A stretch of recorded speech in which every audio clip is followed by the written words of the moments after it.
welcome back to Shanti's Shitbox Garage. We're working on the Sprinter van. As you can tell, it's pretty cold out and pretty miserable. I don't know why I'm doing this.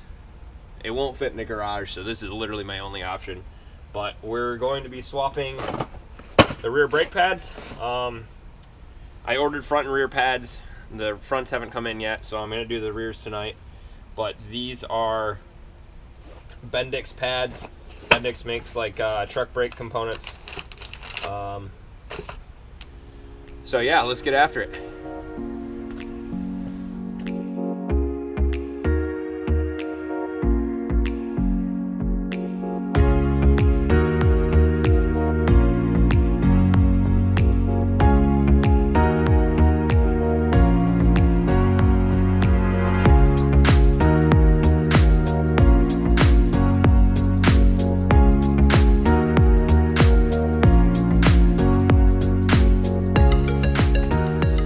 Alrighty, so got this thing all tore apart as you just saw, and now I opened up the new brake pads, and here's them. Here's the ones I pulled out. If you notice, those are different.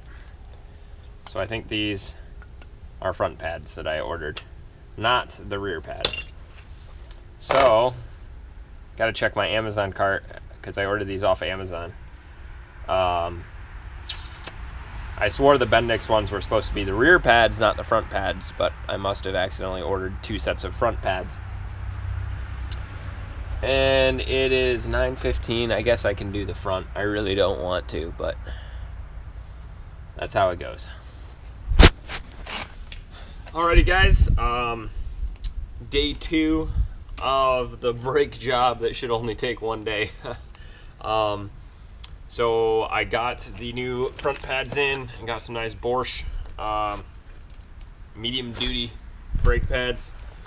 And I also got some rear pads, just some generic ones from O'Reilly's. And when I went to O'Reilly's, they asked what size brakes I had on here. And I come to find out that the rear brakes, it comes in 2 different sizes. So the other pads that I had were for the bigger size brakes, I'm assuming. Because I double checked what I ordered, and in the description it said for the rear of the van. So anyhow, here we go. I'm gonna try to get all 4 done. It is 9:30 already. Somehow this evening has gotten away from me, but we'll see what we can do.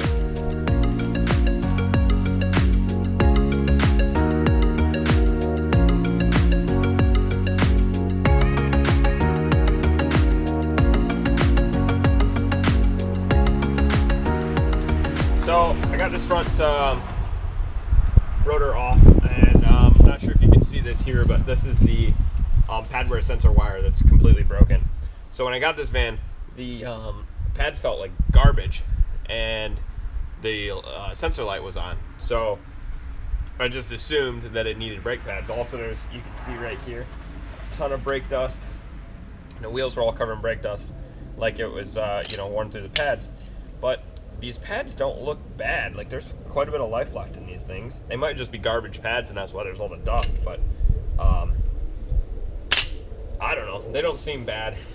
This padware sensor is clearly the problem why the light was on. But now I'm wondering why they felt so much like garbage. So I think somebody's rip-roaring down the road over there. I think I'm going to just do a fluid flush. I mean, I'm still going to put the new pads on, but I'm going to do a fluid flush, and hopefully that fixes the feel.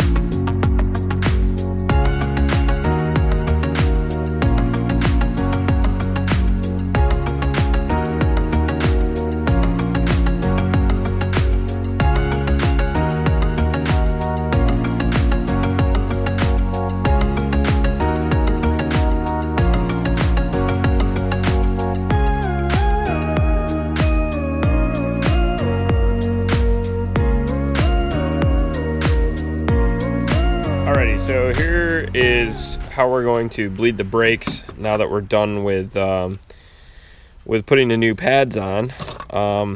This is called a bleeder bottle or a power bleeder. And basically what you do is you put the brake fluid in this bottle here, and then you pressurize it by pumping this handle on top. Of course, it's hard for me to do with one hand. So you just pump this up, just like a garden sprayer or whatever. And then this part screws onto the brake reservoir and pressurizes the whole system. So you put pressure here, pressurizes this tube, which pressurizes the reservoir, which then pressurizes all the brakes. So then what we do is we go along, and I'll show you this as I'm doing it. This is the bleed screw here, and we'll put a little tube on it like this, just like that, and then put that into a bottle on the other end, and then we'll be able to see the brake fluid coming out.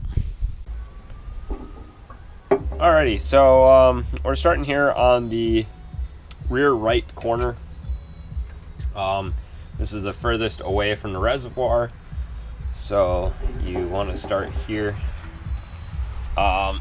So basically what I got this tube attached to is called a bleed screw. And so how it works is it has a tapered end. It looks like this with a hole in it, and when it's clamped all the way down, that taper goes against the inside and the bottom of the hole and blocks the hole so the brake fluid can't come out.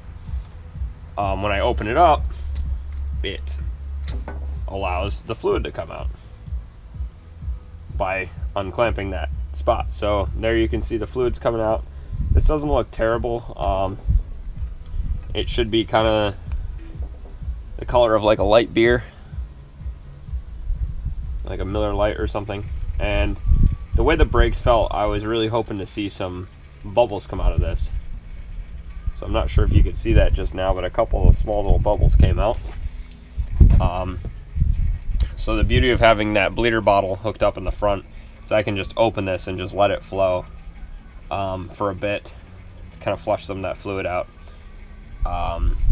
So if you didn't have that, you'd have to do this by your manually with a second person pumping the brakes.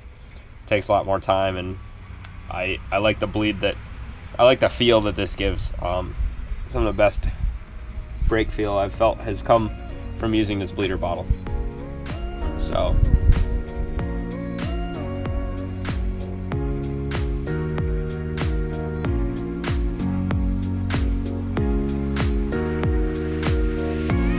crud coming out. Not sure you can see that.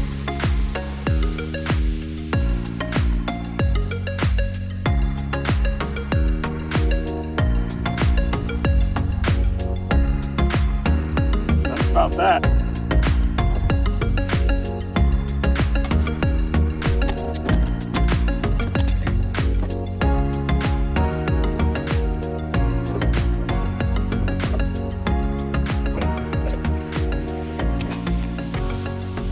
Alright, so see that compared to the rear. If you can tell there, that fluid is a lot darker. Kind of hard to see with the glare, but that fluid's a lot darker, so I'm going to let this run until we get some like more clear fluid coming out of that. So what happens is the brake fluid is hydrophobic, I believe, or hydro something. So it like soaks up water and it'll change its color. My understanding is it's basically the same thing as like oxidation, but I could be completely wrong about that. So there's some crud coming out, some rust or something. That could also be changing the color. Not really seeing any bubbles though. So the air, if you get air in your brake system, air is compressible, whereas the brake fluid is not. So when you press on the brake pedal, if you have like a spongy feel, that could be from air being in the lines and that air compressing when you push the brakes instead of it, pushing directly. There's an air gap, so it, isn't working. You might not know. I'm just saying, could probably look up a video on how hydraulic systems work.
Alrighty guys, now that I've had the brakes on for a couple of days, I pulled a trailer up here to Gaylord, about a 4-hour drive, and honestly, they feel great. I couldn't expect anything more out of them. So between the new pads and the fluid flush, I think it worked great. Thanks for tuning in. I know this video is kind of long and maybe a little boring watching somebody else do the brakes, but there's going to be a lot more content to come. I've been working on the van build, making a lot of videos, so thanks for watching. Remember to subscribe.